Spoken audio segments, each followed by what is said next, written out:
I was very skeptical when I heard that they were going to make a sequel to War for the Planet of the Apes, especially when Disney bought out 20th Century Fox and were going to be behind it. Also, Rupert Wyatt and Matt Reeves' Ape Trilogy was absolutely fantastic. These three ape films are one of the best movie trilogies ever, and I don't see how another installment from the Maze Runner director could possibly match up to the quality of those films. With that said, I watched Kingdom of the Planet of the Apes, and does it hold up to the quality of those previous movies? Well, let's start with the good aspects of this movie. First off, I liked how, despite being set generations later, this movie acknowledged Caesar and the impact he had on ape kind, and I especially liked how there are apes that have misinterpreted Caesar's teachings and have manipulated it to serve their own selfish gains. And I thought that was incredibly smart, as that does happen in real life, both with people in political and even certain religious groups. The opening of the movie was also a really good surprise. I won't tell you what it was, but I really liked it. I do wish it went on a little longer, but it was still good. And because this takes place generations later, the apes are all able to talk very fluently now, and the first time you hear them, it almost felt like you were hit with jet lag, and I did have to get used to it, but it was nice to see, and I like how they kept the details and continuity of the apes' evolution in mind. I even liked many of the characters in the movie, both our main characters and even the villains of the film. Noah is our new main protagonist, and I thought he was good, and his two friends, Anaya, who I swear to God sounded like a girl's name, and Suna were also really likable. The performances from all these actors was also really well done, and I enjoyed the action sequences. For the first time in these newer Apes movies, we see huge battles between apes, and they were fun to see. I also thought there was some good filmmaking going on with the silent scenes where there is minimal dialogue. However, I think Matt Reeves did a far better job with these scenes. He has a real talent for directing silent scenes. In fact, I think he's the best in the business, and this movie did it well, but it never reached the levels that this franchise is known for.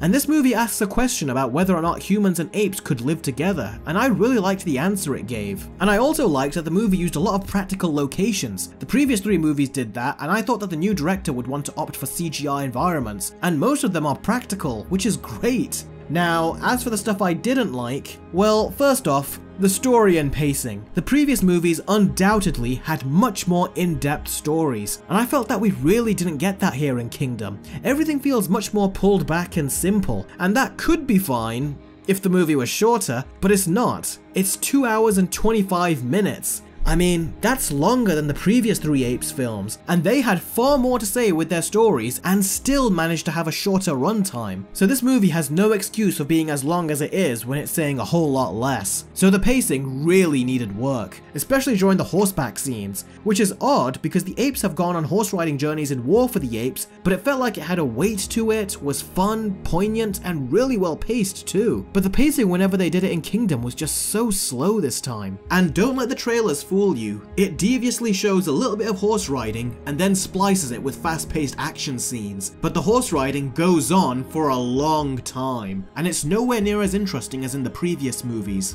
The other thing I had a problem with was the characters. Now, Caesar went through a huge arc in that first film, and when it was over, you wanted to see more of Caesar and the other ape characters in future movies, but I didn't get that feeling with Noah and his apes. Now, Noah is a good character, don't get me wrong, but he's not a great character like Caesar was in his first movie, so the story and characters were disappointing. That is wrong. Anything else? How about the music? The music for this movie straight up sucked. This time round, it was not composed by Patrick Doyle or Michael Giacchino, but was instead composed by John Pisano, and he has composed some good music in the past, really good in fact, but this was definitely not one of them. In the previous three movies, the music really felt like a character and it had a ton of heart, and each movie had its own main theme, but sadly, the music in Kingdom just felt like filler background music, and that is a big shame and is something I constantly noticed throughout the film. Scenes that should have gotten an emotional reaction from me simply didn't because the music wasn't pulling its weight, and due to the lackluster soundtrack, the scenes in the movie never felt like they reached their full potential, so the lackluster music really let this film down. Then we have the human character of the movie, May. Now when I saw the trailer, I was afraid that she was going to be the generic strong female character, you know, the kind that Disney loved to force force into any movie just so they can get their obligatory pat on the back. She's smarter than most. But after watching the movie, she thankfully wasn't that. However, this movie did make her an intelligent human, and given what the previous 3 movies established with the virus, this feels way too soon to incorporate. And the potential stuff that her existence means, I didn't like it. We'll see where this trail of thought leads in future movies, but it's something that I am not on board with right now. Much like Dawn of the Planet of the Apes, I definitely think that the humans are the weakest characters in this film. Another thing I didn't like as much was the directing. Wes Ball, who directed the Maze Runner movies, he did a far better job than I thought he would do, but it just doesn't feel as refined and skilled as the directing with the previous 3 films. And the CGI felt the most inconsistent in Kingdom. There were times where the apes looked amazing, and then there were times where they didn't look as good, they didn't look as good as the last 2 movies, and other times you could see the difference in quality in the same shot. So whereas the apes looked consistently great in the previous 3 films, Kingdom definitely did not share that consistency.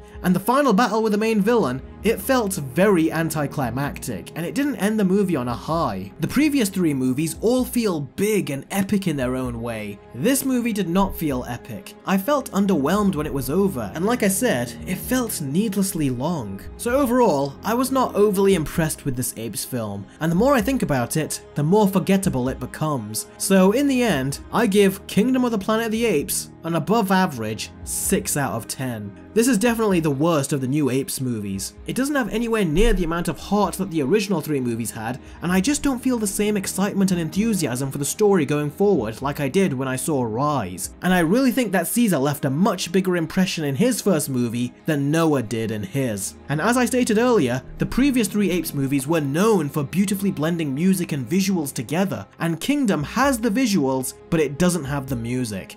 And the movie feels like it's really missing something as a result. Additionally, this is the first of these new 8 movies that I don't see myself re-watching. And the villains were good, but they needed more time in my opinion. And the first villain completely disappears for a while, which was odd. And the eagles in the movie, I don't really know how to feel about those. I accepted it, but I also didn't like it either. You'll know what I mean when you see the movie. I think it's definitely an acquired taste, but I think it is kind of a stretch for this franchise. The apes are the only thing that has advanced, not other wildlife. And I also found the humor to be incredibly weak. It wasn't cringy MCU humor or anything, the jokes just didn't land. And it really is disappointing. This franchise still has a lot of great potential, but this movie is definitely a huge step back from the previous 3 films. And I really expected more from one of my favourite franchises of all time.